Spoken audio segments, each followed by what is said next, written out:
Kanye West said they were out there kissing like they were not in bed with Kendall all night.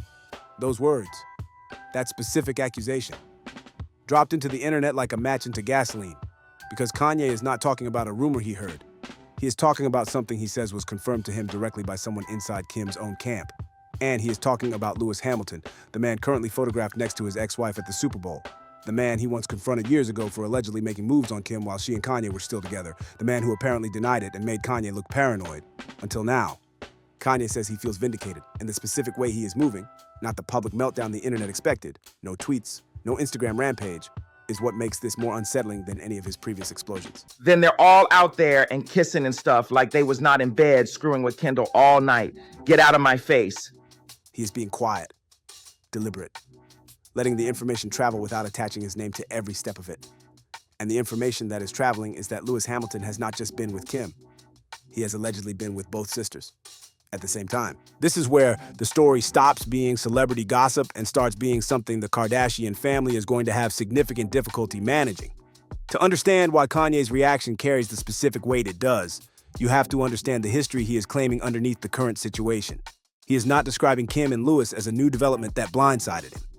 He is describing a pattern he says he recognized years ago and was gaslit into doubting. Of clothing. Drake is the greatest rapper ever. And you said I don't apologize about it. You said in war he'll fuck your baby's mother's mother? Yeah, that was hard. That was hard. Yeah, I was like, what's going on? What does that mean? What does that mean? Yeah. I mean, it's pretty self-explanatory. We was confused. You know what it means. So, God damn it. And I put like, Corey know what it means. Corey, oh my God. So, He confronted Lewis during the marriage. According to Kanye's account, he went directly to Hamilton and raised the concern that Lewis was making moves on Kim while they were together. Lewis denied it. Kanye backed off, at least publicly, and absorbed the specific humiliation of having raised a concern that the other person simply denied and walked away from. Now Lewis Hamilton is publicly dating his ex-wife. Now someone from Kim's inner circle has apparently confirmed to Kanye the allegation about the threesome. And Kanye, who spent years being told his suspicions were unfounded, is sitting with the specific combination of anger and vindication that comes from finding out you were right about something that cost you significantly. My wife's family and a lot of my friends and everything, and he's playing music and everybody's like, what is this music? And I'm like, it's Lewis Hamilton's music. And they're like, oh my God, I thought it was gonna sound, I'm not gonna say the names that they said they thought it was gonna sound like, because that would be, but it's good, it's really, really good. The Pete Davidson situation gave the internet a version of Kanye that was loud, erratic, and easy to dismiss. The current version is different. He has not gone to social media with this. He has not made it a public spectacle in the way he has handled other moments of marital grievance. He has let it leak through insiders and through the specific kind of controlled information release that suggests someone managing a narrative rather than someone losing control of one. Whether that control holds or whether this is the quiet before a much larger storm is the question that everyone watching this situation is holding. The threesome allegation itself connects to a documented history between Lewis Hamilton and the Kardashian-Jenner family that predates his current relationship with Kim by years. Lewis and Kendall Jenner had a public relationship in which he was 30 and she was 19. The age gap generated its own wave of commentary at the time. Much of it focused on Lewis's comment that Kendall was very grown up for such a young woman, phrasing that landed badly for a significant portion of the audience and generated comparisons to other relationships in the family's history that involved similar dynamics. What was less publicly examined at the time was the reported backstory of how that relationship started. Multiple sources have described Kris Jenner as the driving force behind pushing Kendall toward Lewis, that she was at a party, saw Lewis's interest in Kendall, gave him Kendall's number without Kendall's knowledge, and essentially arranged the connection over Kendall's visible discomfort. One account described Kendall mouthing the words, "Mom, stop it," Kris across the room while Kris positioned herself between them. That same account described Kris as practically jumping up and down with excitement at the prospect of her daughter dating a Formula One world champion. The framing of Kris Jenner as the architect of the Lewis-Kendall connection is significant when you place it against the current situation.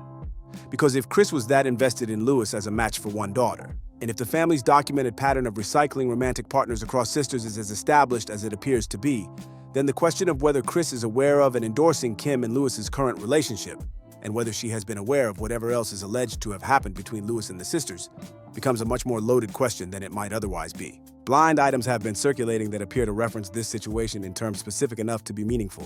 One described a foreign-born athlete doing the beard thing with the sibling of the one he is currently doing it with, which maps directly onto Lewis, Kendall, and Kim in a way that leaves very little interpretive work for the reader. The fact that these items were circulating before Kanye's information became public adds a layer of corroboration to the idea that this situation was known in certain circles well before it became a story the mainstream was discussing. Kim's response to Kanye's account is telling in the specific way that non-denials are always telling. She is not saying it did not happen. She is saying she is upset about how Kanye is handling it. Sources close to her have said she tried to be considerate of Kanye's feelings before going public with Lewis, that she was using kid gloves, that she and Lewis have been keeping things deliberately casual, partly because they understood that the public nature of the relationship would provoke exactly the reaction it has provoked. Using kid gloves and being considerate of someone's feelings means you understand you are doing something they are going to find painful. It does not mean you stopped doing it.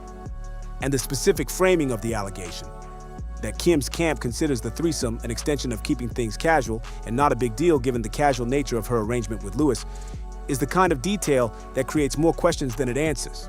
Lewis Hamilton's position in all of this is the one that carries the most external consequence.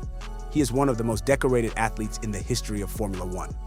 His public image has been carefully managed across a career that has run for nearly 2 decades at the absolute pinnacle of the sport. The specific allegation being circulated, that he has been involved with 2 sisters simultaneously, that Kanye confronted him about making moves on Kim years ago and he denied it, that he has apparently been in this family's orbit in ways that went well beyond what was publicly acknowledged, lands differently for a man in his professional position than it does for any of the other parties involved.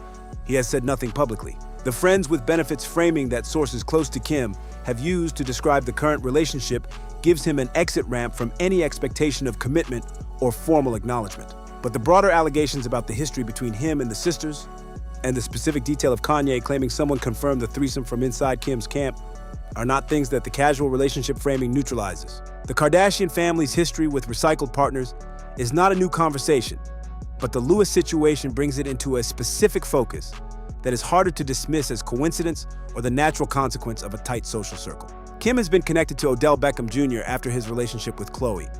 The family's general pattern of passing romantic partners between sisters or within extended circles has been documented enough times that it functions less as a rumor and more as an established characteristic of how the family operates romantically.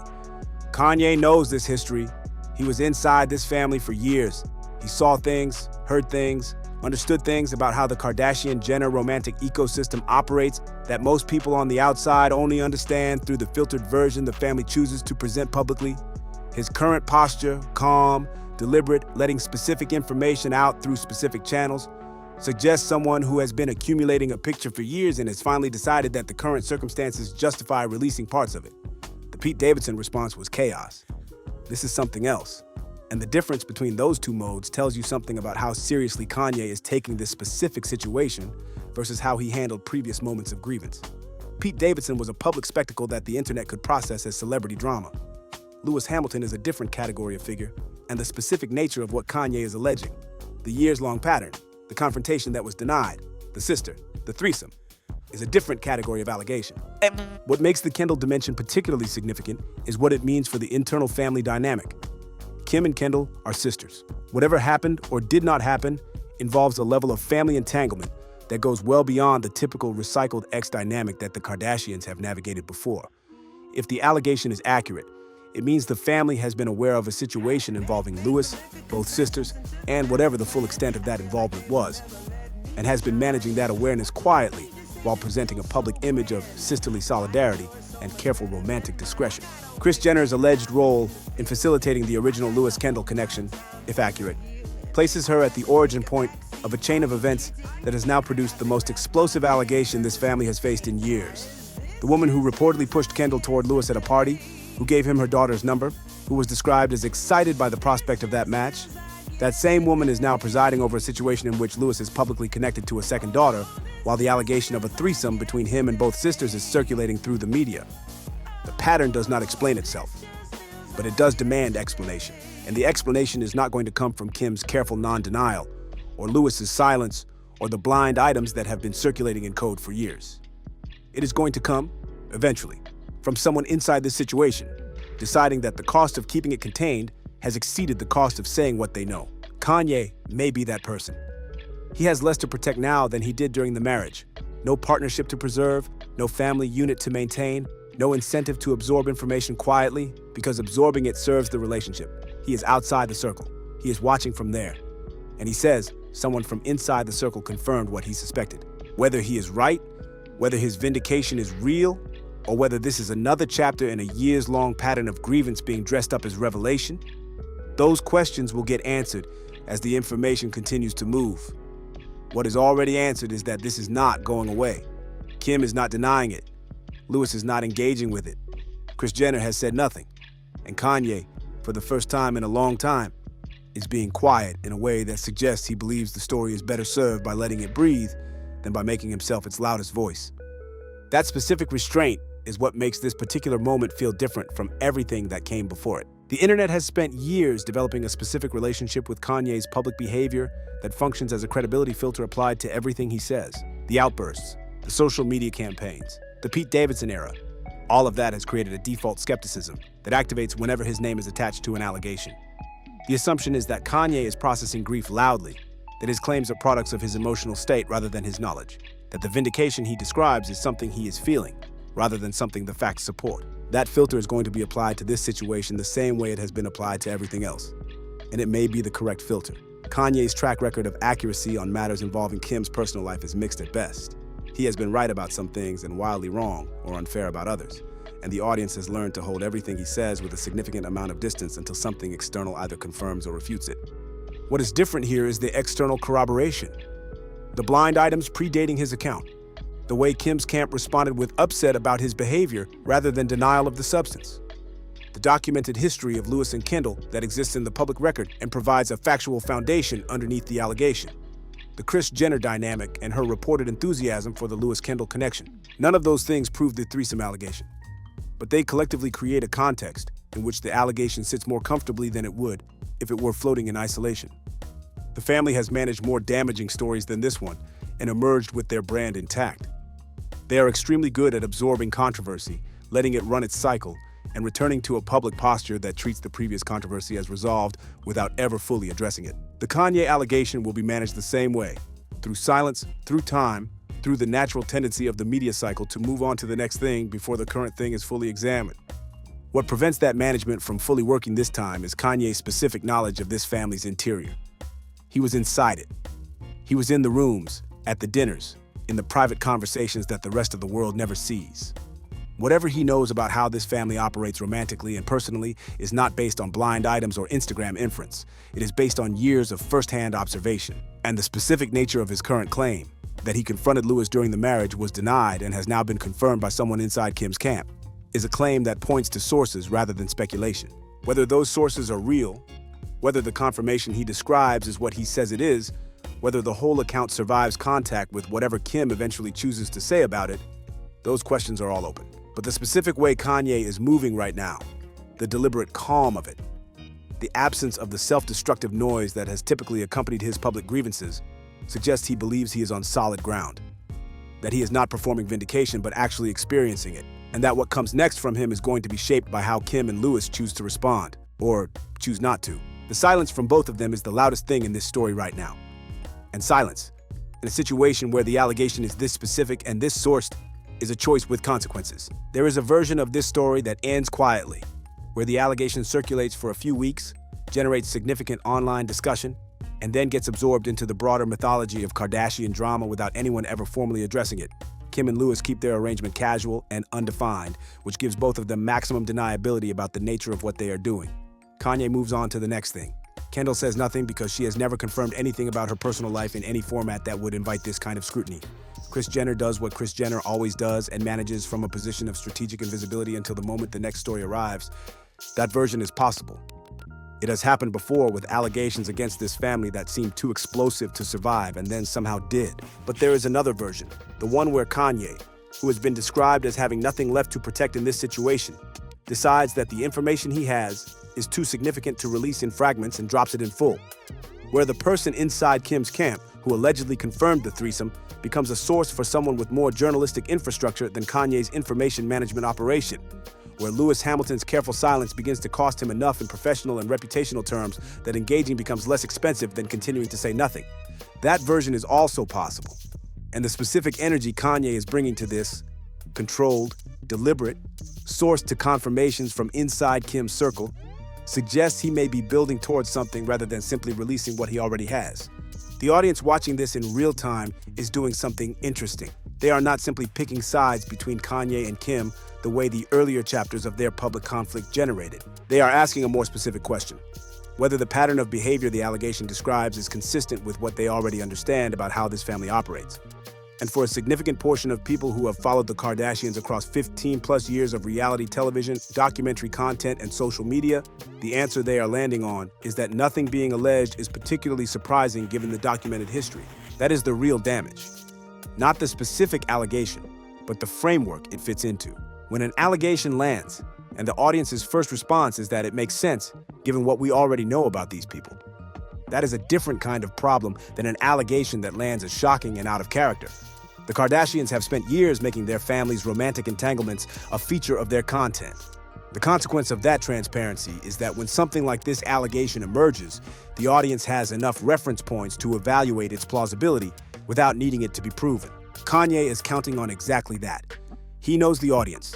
He was married into the family that built the audience. And he knows that what he is releasing does not need to be formally confirmed to do the work he is sending it out to do.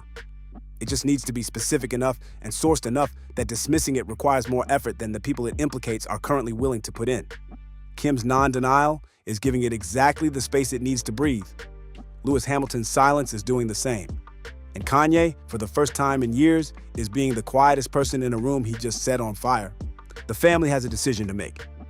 Every day they say nothing is a day the allegation sits in the public conversation without a counter-narrative. Every day Lewis keeps things casual and undefined is a day the friends with benefits framing that Kim's camp offered functions as an implicit acknowledgement that the relationship is real, even if its precise nature is being kept vague. Every day Kendall stays silent is a day her silence gets read as its own answer. The Kardashian machine is exceptional at a lot of things, managing a story that came from inside the circle, that has been partially corroborated by external blind items, and that Kim herself is responding to with upset about handling rather than denial of facts.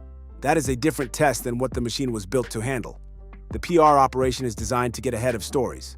This one is already out, and the specific person releasing it is someone who knows exactly how that operation works, because he watched it work for years from the inside.